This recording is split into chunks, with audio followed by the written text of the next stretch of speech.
अगदी जलद व अचूक बातम्यांसाठी पाहत रहा महामीडिया 24 सदैव तत्पर। दिल्लीतील जंतर मंतर येथे घडलेल्या घटनेच्या निषेधार्थ आंबेडकरवादी संघटनेच्या वतीने पुकारण्यात आलेल्या आंदोलनाला प्रतिसाद देत वंचित बहुजन आघाडी हेरले शाखेच्या वतीने गुरुवारी हेरले गावात कडकडीत बंद पाळण्यात आला। या बंदला गावातील व्यापाऱ्यांनी उत्स्फूर्त प्रतिसाद देत जाहीर पाठिंबा दिला। बंद दरम्यान गावातील बहुतांश व्यापारी प्रतिष्ठेने स्वयंपूर्तीने बंद ठेवण्यात आली। कार्यकर्त्यांनी संबंधित घटनेचा तीव्र निषेध व्यक्त करत दोषींवर तत्काळ व कठोर कारवाई करण्याची मागणी केली। तसेच संविधानिक मूल्यांचे संरक्षण, सामाजिक सखोला कायम राखणे आणि न्याय व्यवस्थेवर जनतेचा विश्वास दृढ राहील यासाठी शासनाने प्रभावी पावले उचलावीत अशी मागणीही करण्यात आली।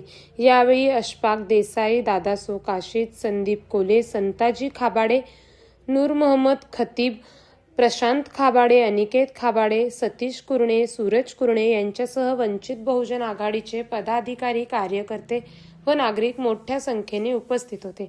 या आंदोलनामुळे हेरले गावात काही काळ शांततापूर्ण वातावरणात बंद पाळण्यात आला असून व्यापाऱ्यांनी सामाजिक बांधिलकी जपत आंदोलनाला पाठिंबा दिल्याचे चित्र पाहायला मिळाले।